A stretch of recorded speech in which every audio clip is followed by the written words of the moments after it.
Byron Allen hit it big in show business. Then he decided he wanted more.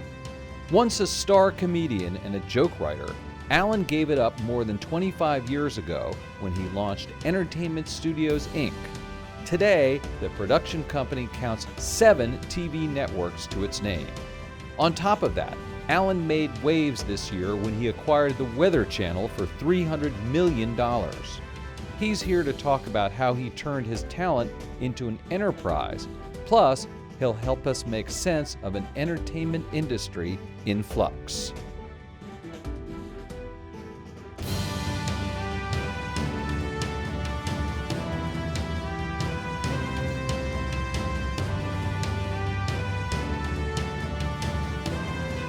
Hello everyone, I'm Andy Serwer and welcome to Influencers and welcome to our guest Byron Allen, who is a media mogul, CEO of Entertainment Studios, former comedian, but now you're the boss, right? I'm still a comedian. Once you're a comedian, you're always a comedian, Andy. You never stop being a comedian. I'm delighted to hear that. So you have to keep the funny. There's not enough humor in the world. There will never be enough humor in the world.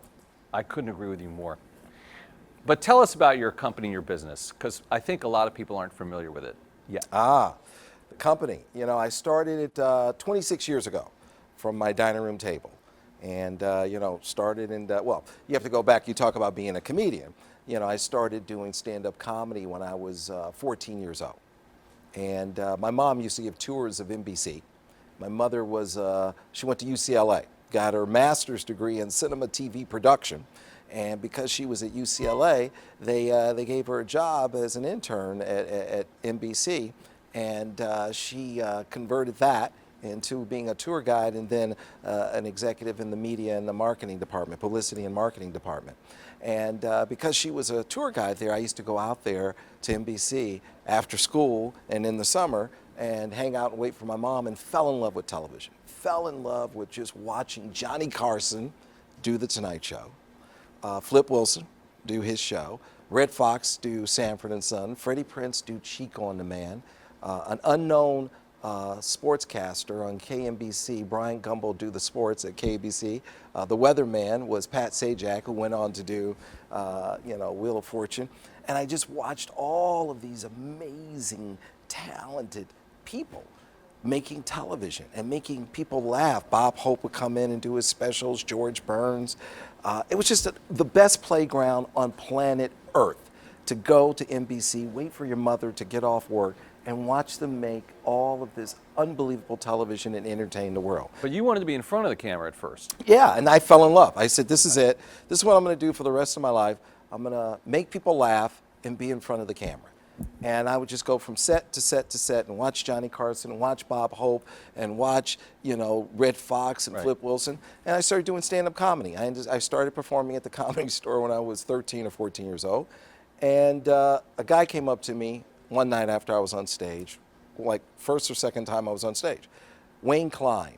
Wayne Klein comes up to me and he says, "Wow, that was funny." I said, "Well, Wayne, that's the intent." He goes, "Who wrote those jokes?" I said, "I did." And he goes, "How old are you?" I said, "I think I'm 13 or 14 years old at that point." He goes, "Can I get your phone number? I know somebody may want to write with you." I said, "Sure." And I give him my phone number and I get a phone call from this guy. And all of a sudden on the phone, he says, "Can I speak to Byron?" I say, "Speaking." He goes, "My man, Wayne Klein, says you're funny. And if my man, Wayne Klein, says you're funny, then you're funny." And I said, "Oh, okay, who's this?" He goes, "Jimmy J.J. Walker." That's great. Right? Yeah. And he was hotter than the sun because he was the star of Good Times. He was dynamite. He was dynamite. And Good Times was, thank you, Andy. Mm-hmm. And Good Times, #1 show, and Norman Lear, who I love and adore. And he says, "Why don't you come write with us and hang out and see if we like your jokes?" I go, "Okay, let me ask my mom." And Jimmy goes, "Oh, he's got to ask his mom." And I heard this smart aleck in the background, and I did not know who it was at the time. He says, "Oh, tell his mom not to worry. We'll have cookies and milk for him." All right, I thought, who's this joker, right? So anyway, my mother lets me go. I go to Jimmy's apartment to write jokes with him in his living room. And sitting in his living room is David Letterman, who was the guy who said, "Tell his mom not to worry. We'll have cookies and milk for him." Jay Leno, Marty Nadler, who went on to write and produce Laverne and Shirley and Happy Days, Wayne Klein, unbelievable people. And Jay, at the time, was sleeping in his car off the 405 freeway. Jay Leno was sleeping in his car. And David had just driven out from Indianapolis in an orange or a red pickup truck because he didn't think he was going to make it. He wasn't sure he was going to make it, and he wanted to be able to get back in his car and drive back home. And Jay Leno and David Letterman were getting $200 a week to write for Jimmy, and I was getting $25 a joke. And so I had a paper route. I had a paper route where I had to throw deliver two papers to make a penny, delivering the Los Angeles Herald Examiner, which is out of business. And when I got that $25 check, I thought, I've made it. I'm done. I've made it. I'm out of here. And I quit my paper route. And my paper route was the last job I ever had. And I haven't had a job since I quit my paper route. And I started writing and performing and always just doing what I love. So, but it sounds like you love that performing and the writing and then being on stage a lot. Then how did you transition to an executive role? You know what? I learned early on, it's not show business, it's business show. What does that mean? Business show. You have to invert that. And so I said, look, if you learn the business, you can do as many shows as you want. And I was really fortunate. I happened to be the youngest comedian on The Tonight Show with Johnny Carson. I did it when I was 18, right before I graduated from high school, and it went very well. I was very comfortable there. And it got me a number of offers. And one of the offers was the very first reality show, certainly one of the very first, Real People. And I looked at all of the offers that were in front of me, and I said, this is the show I want to do. And my representative said, why this show? And I said, instinctively, I said, there's 66 hours of primetime television. Yeah, at that point, 1979, you only had 3 networks, ABC, NBC, and CBS. I said, you have 66 hours of primetime TV. This is the only hour that's different from the other 65 hours. And I believe this show will stand out. And it will get into the top 5, top 10, and it will last long enough to get me through USC Film School. That was my thinking. And it was always numerical. I kind of saw the world numerically. Like, how do we stand out? How do we cut through? How do we make the numbers, how do we have the numbers make sense? So, turned out Real People did go right into the top 10, top 5, Wednesday nights at 8 o'clock, NBC, and it helped change the face of television. And it taught me a lot about TV and taught me a lot about America, because I was really out there and I was seeing everything in between LA and New York, because that's really America. When you're in Coshocton, Ohio, and Waterloo, Iowa, and Bangor, Maine, these little towns with 300, 400, 500 people and not even a stoplight, one stop sign. So I was able to really get out there and meet all the people who owned and operated the TV stations, started getting to know people who owned the ad agencies. And one day I had a contract negotiation with Real People, and it didn't go very well. Yeah. And I found myself out of a job for about a minute. And when you get fired, you learn a lot about yourself. Right. But it's also an opportunity to grow and go to that next level. And that's when I grew the most, when I got fired from Real People for that short period of time. They brought me back later. Right. And I learned the business. I said, I'm going to come to New York. Right. 1981. Yeah. January of 81, my first television convention. Let me just sort of interrupt the flow, but let me just ask you, just tell us what Entertainment Studios owns today. Oh, what it owns. Like what is your business right now? What do we own today? You know what, before we go there, I want people to know this part of the story, because the ownership's easy. That's the easy part. What I want them to know is that journey. Okay. The pivotal point for me was being fired. Okay. And saying, I'm going to learn the business side of show business. And in January of 1981, I came here to New York City. Right. And I met a man who became a second father to me, a mentor, Al Massini. Mm-hmm. And it was at the New York Hilton. And I said, who's the best in the business? They said, Al Massini. It's at NATPE. Mm-hmm. We were at a TV convention, television convention. And NATPE. National Association of Television Programming Executives. And I went up to like the 40-something floor to meet him. And I walked in and he was in his big giant suite selling his television show. And on his pilot, he had the biggest movie star in the world on his pilot, Smokey and Burt Reynolds on the set of Smokey and the Band. Right. And he said, this show is a unique show. And he says, this is a show where I'm going to tape it at 2:30, put it on the satellite at 2 o'clock. Nobody knew what that was. I'm sorry, going to tape it at 12:30, put it on the satellite at 2. Nobody knew what a satellite was. And he says, and everybody's going to run the same show at 7 o'clock. And he said, and they said, Al, what's the name of the show? He said, Entertainment Tonight. Ah, there you go. So I watched him sell that show in January of '81, and it went on the air September of '81. Right. And I never left his side. And he taught me a lot about creating and selling television shows. And he went on to do, Solid Gold and Star Search and Lifestyles of Rich and Famous and on and on and on. And the first miniseries that were not network miniseries, A Woman Called Golda and Hoffa. Phenomenal. And I learned a lot. And the one thing I did learn is if you learn the business, you can put as many shows as you want. So Andy, to answer your question, our company, we have 41 shows on the air. We own 9 networks, and they stream, including the Weather Channel, and a streaming service called Local Now. That's the easy part. Right. The hard part now is you gotta apply yourself and learn the business. And when you learn the business innately, if I wanted to, I could have 400 shows on, and I could have 40 networks. Right. That's the easy part. The hard part was really getting there and understanding and learning the business innately. Okay. And that was the part, and it started here in New York City, January of '81, and I've gone to that television convention for 38 consecutive years, Andy. I'm the Cal Ripken of NATPE. You are. All right, so let's talk about some of these properties. The Weather Channel you bought for what, $300 million. What are your plans for that? Great question. The Weather Channel is a very important asset, and I'm very proud of that accomplishment for a number of reasons. There aren't that many 24-hour news services in America, and when you look at CNN, which is owned by AT&T, and you look at MSNBC and CNN owned by Comcast, and this is a company, the Weather Channel, that's owned by an independent. Right. So this is a 24-hour news service that's truly independent. Right. And it's the best in class, 24-hour weather news service, no close second. Voted most trusted news brand in America 8 consecutive years in a row.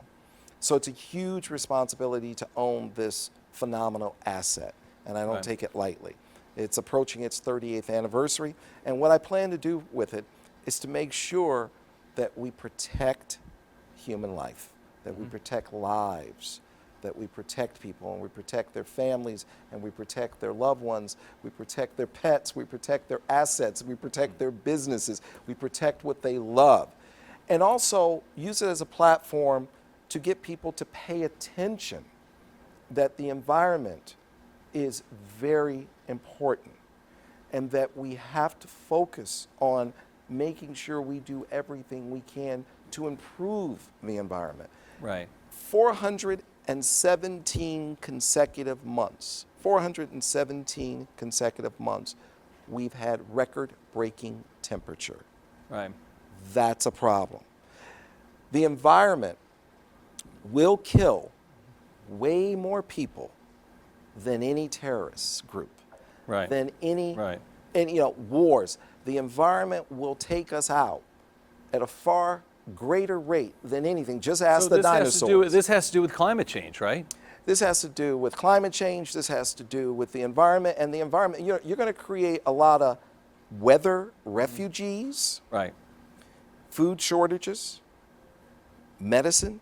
You have shortages on medicine. Costs will go up on goods and services and clothing because of climate change and because of the environment and what's happening in the weather. You're going to have migration of people go from try and cross borders. It's going to create tension. It's going to create wars. It's going to create, it's a lot of things. You're going to have a lot of homeless people because when you think Donald Trump's on top of the situation? You talk about climate change, immigrants, those kinds of things? Here's what I will say. I don't want to debate that. Okay. And the reason I want to debate that is because I don't want people to lose their focus. I want people to focus on the facts. I am never going to get into that debate, but I'm always going to be the one to tell you the facts. As a human being, I want you to know the numbers and the facts to protect and save your life and your loved ones. Now, if you choose to ignore those numbers and ignore those facts and ignore the scientists who are much smarter than me, that's on you. But as a human being, I will always be able to say, I shared the information with Andy that Andy needed. Let's talk about the deal that you've done with the Sinclair about the regional sports networks and then the Bayou City broadcasting deal. One, what do you like about sports?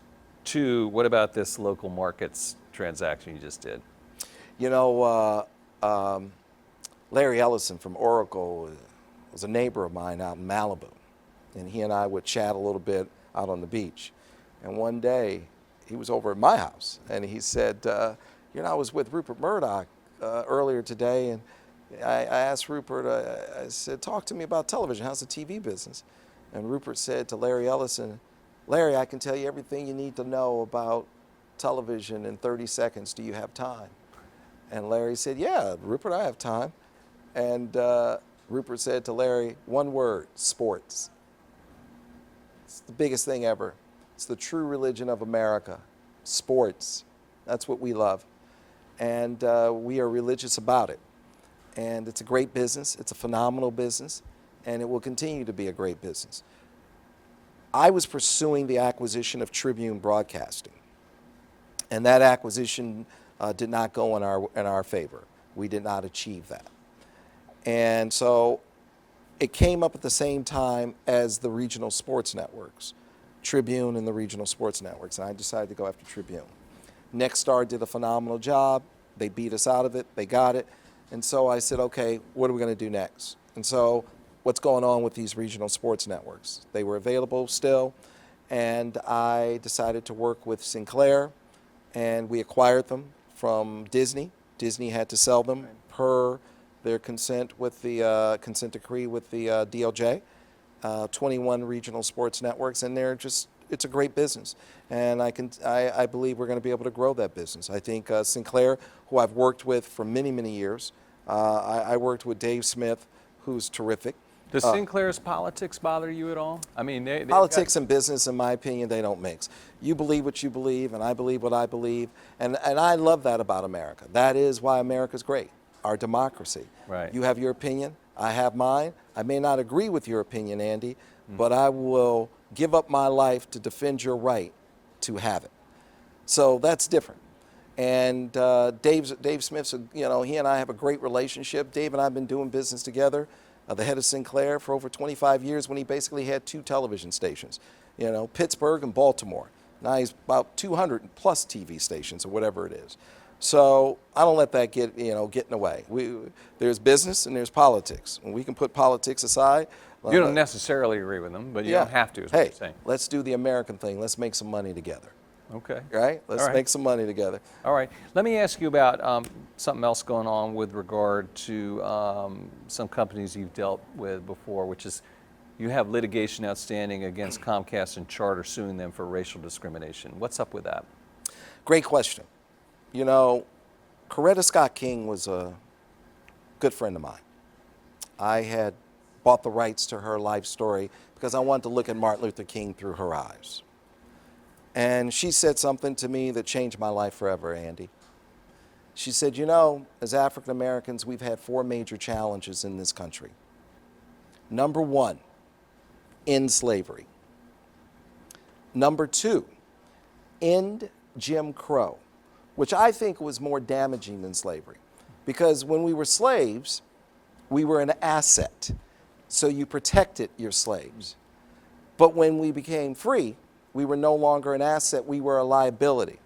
And that's when you started to murder us and hang us and lynch us and incarcerate us because you didn't want to compete with us and share that great American pie.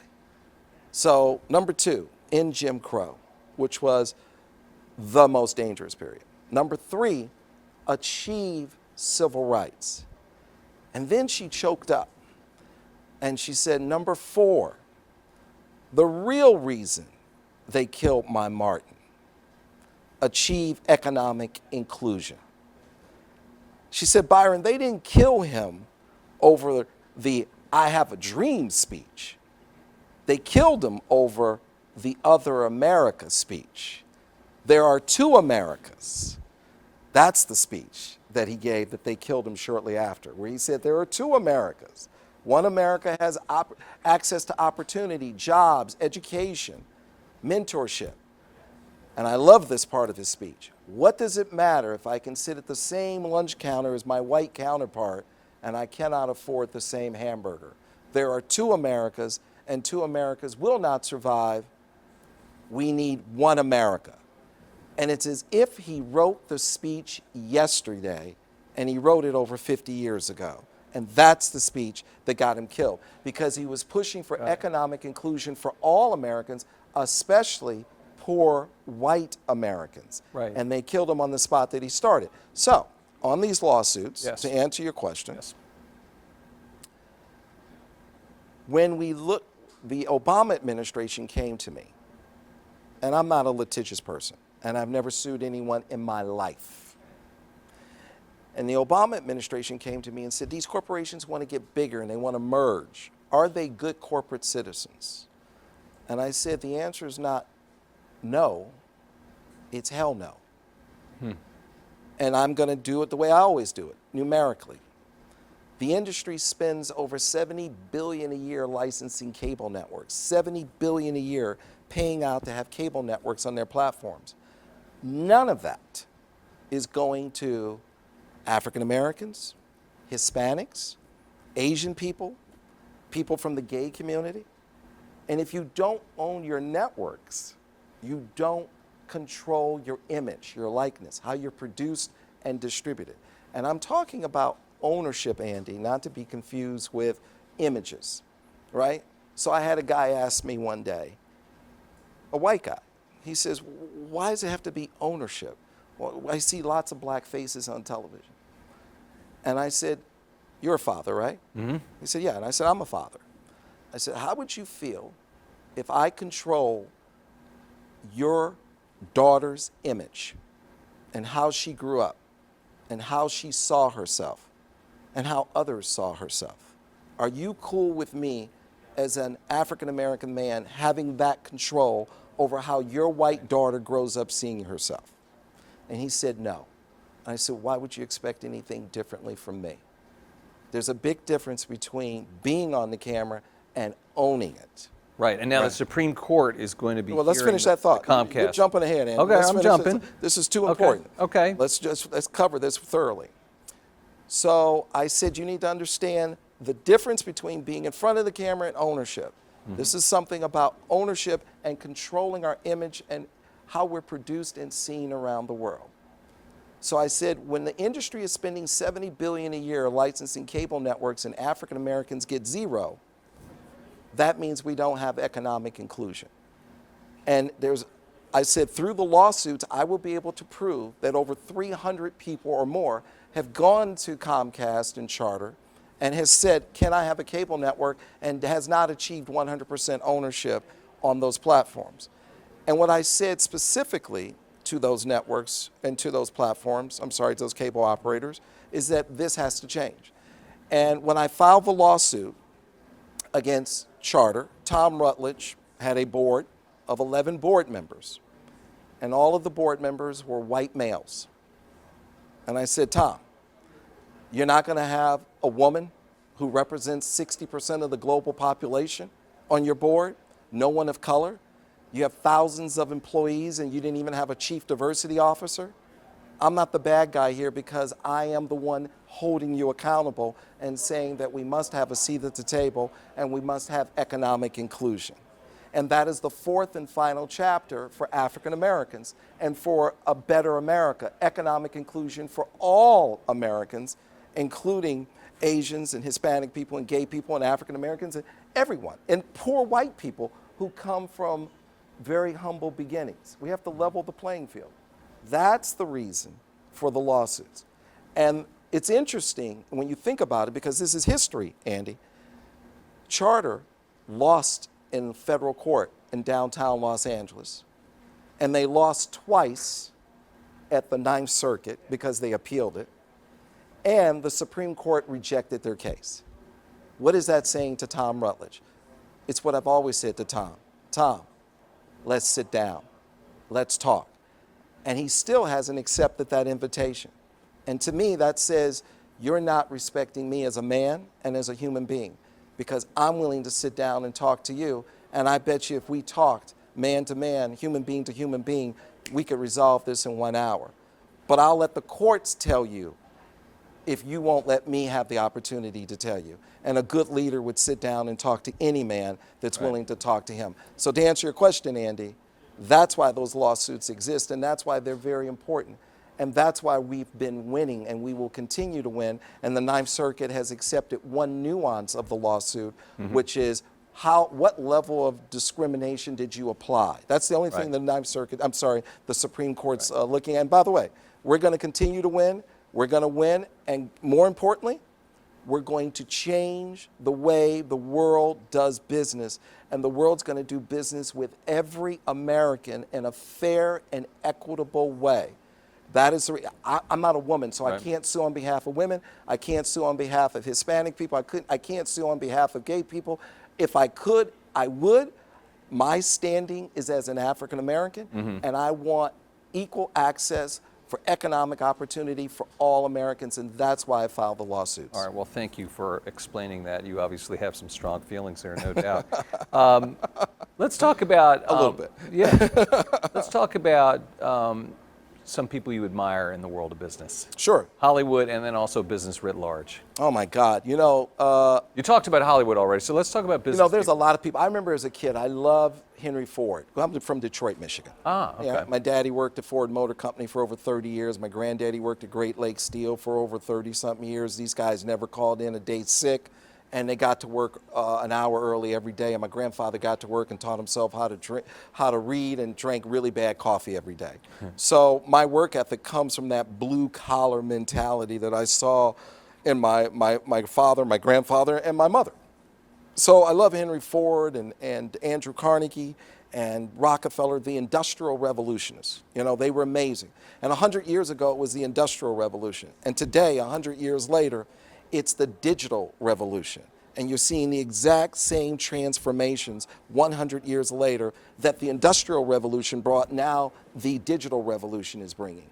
So I am very intrigued by what they built and how they built it, and I took their principles and I did the same thing by building a 100% vertically integrated company, very much like Rockefeller, where he took the oil out of the ground and he put it in his pipes and sent it to his refineries and put it on the trucks and sent it to his gas stations and put it in the gas tank and put it in the cash register and hit repeat. It's the same thing. If you look at my business, I own my content 100%. That's very rare for someone to own their content 100%. I go direct to the consumer, either through my cable networks or my broadcast television stations, or straight online with our .tvs, comedy.tv, pets.tv. We are 100% vertically integrated worldwide, and I got that from our great American industrialists. And so I apply the same principles. I love what Bob Iger's done with Disney. I think he's phenomenal. I love Walt Disney. I always say I'm his illegitimate son. I'm building the world's biggest media company. That's what I'm doing. Wow. And if I'm going to build the world's biggest media company, I have to study the best if I'm going to be the best. So my goal and my commitment to myself and the people who work with me and who support me is that we are going to build the world's biggest media company with integrity and honesty and inclusion. That is what we're doing at Entertainment Studios, also Allen Media, Allen Broadcasting. It's real simple. It's a simple vision. It's a lot of fun. I'm having a great time, and I think that's the reason why we've been able to move the ball down the field. And we're going to leave it at that. Nothing more to be said. Byron Allen, CEO of Entertainment Studios, thank you so much for joining us today. Thank you, Andy. You've been watching Influencers. I'm Andy Serwer. We'll see you next time.